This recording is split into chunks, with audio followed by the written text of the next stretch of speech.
వదిన, బిహారీని మేమెవరం కంట్రోల్ చేయలేకపోతున్నాం. ఏం జరిగింది అంబిక? ఆ విషయం గురించి చెప్పాలంటేనే నా తల కొట్టేసినట్టు అనిపిస్తుంది. ఏమైందే? అక్క, ఈరోజు ఆఫీసులో బోర్డ్ ఆఫ్ డైరెక్టర్స్తో మీటింగ్ జరిగింది. అక్కడ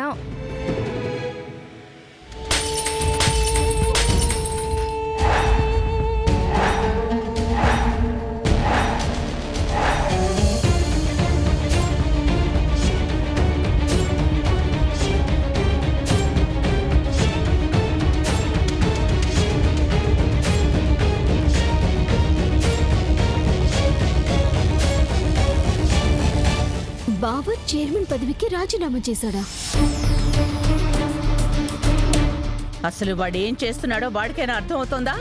అప్పటికి నేను చాలా బ్రతిమాలనక్క, కానీ నా మాట కూడా వినకుండా రాజీనామా చేసేశాడు.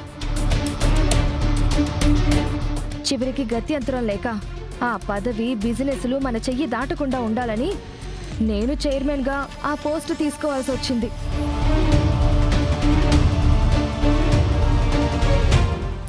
పోన్లే పిన్ని, నువ్వైనా మన బరువు కాపాడావు. కొన్ని నెలలుగా విహారీ మనిషిలా ఉంటున్నాడా? నీ కొడుకుని అలాగే వదిలేస్తావా? ఏమైంది వాడికి? ఎందుకలా ఉంటున్నాడని కనుక్కోవా? నేను విహారిని చాలాసార్లు అడిగాను వదినా, చాలా విధాలుగా నేను చెప్పాను. కానీ ఉపయోగం ఏంటి? వాడు మారాడా? నువ్వు చూసి చూడనట్టు ఊరుకుంటున్నావు. వాడిలా రెచ్చిపోతున్నాడు.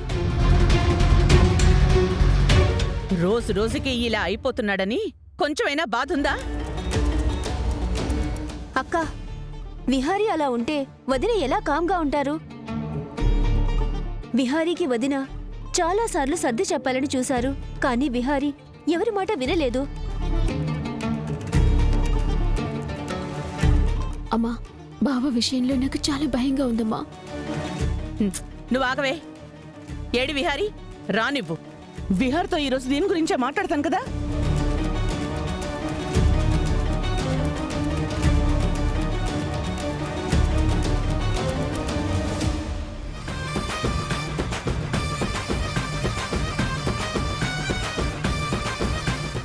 అదిగో అక్క, విహారీ వచ్చాడు.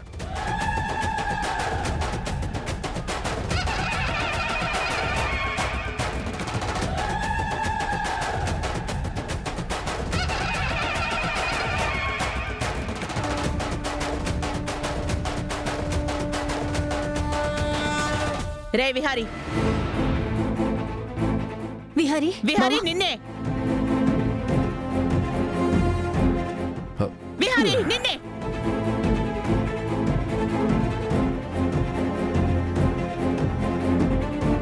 ఏం చేస్తున్నా విహారీ నువ్వు?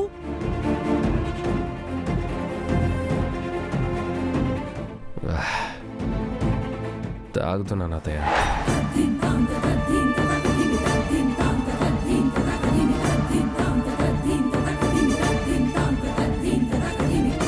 ఎందుకలా తాగుతున్నావు? మత్తు ఎక్కడానికి.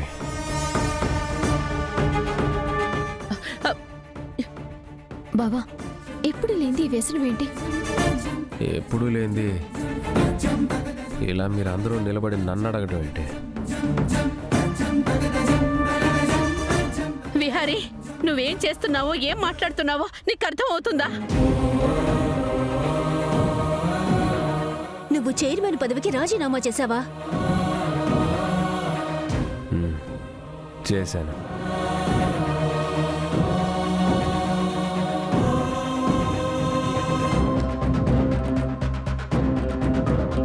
అదే ఎందుకు రాజీనామా చేశావు? ఒక్కోసారి మనం ఏమీ చేయలేనప్పుడు ఏమీ చేయకుండా కామ్గా ఉండడమే బెటర్ అని రాజీనామా చేశాను.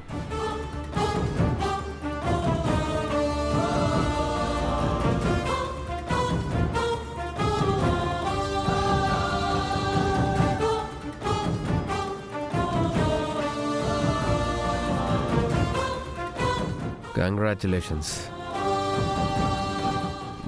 నువ్వు ఆ చైర్మన్ పదవికి క్యాపబుల్. నువ్వు మన కంపెనీని డెవలప్ చేస్తావని నాకు నమ్మకం ఉంది. అది కాదు విహారి, నువ్వేంటి ఈ తాగడం ఏంటి? మ్మ్.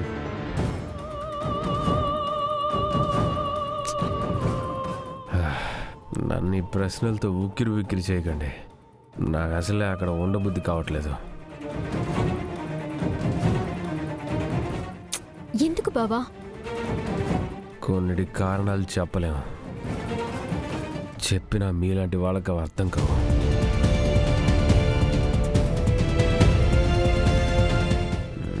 అత్తయ్య, కేవలం సహస్ర ప్రెగ్నెంట్ అన్న ఒకే ఒక కారణంతో నేను ఇంట్లో ఉంటున్నాను.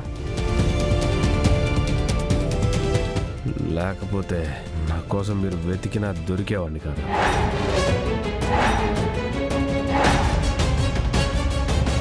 కేవలం నన్ను ఆపింది మీరెవ్వరూ కాదు, ఆ పుట్టబోయే బిడ్డ.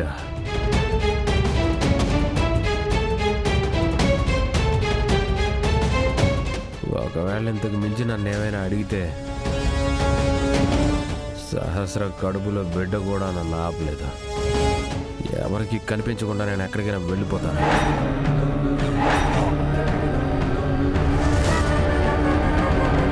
సో నన్ను కదపొద్దు, ఆపొద్దు, ఏమీ అడగొద్దు. నన్నులా వదిలేయండి ప్లీజ్. బావా,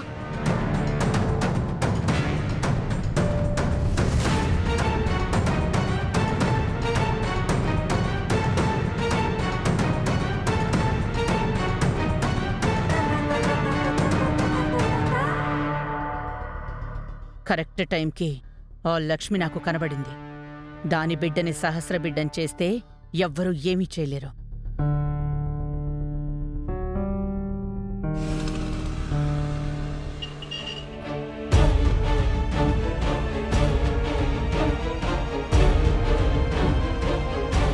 కాళ్ళు చేతులు కట్టేద్దామా? తను మత్తులో ఉంది, పైగా ప్రెగ్నెంట్ కూడా. తనేం చేయగలదు? ఎక్కడికి పారిపోగలదు? ఆమెనేం కట్టేయొద్దు, రూమ్ తలుపు వేసేద్దాం, సరిపోతుంది.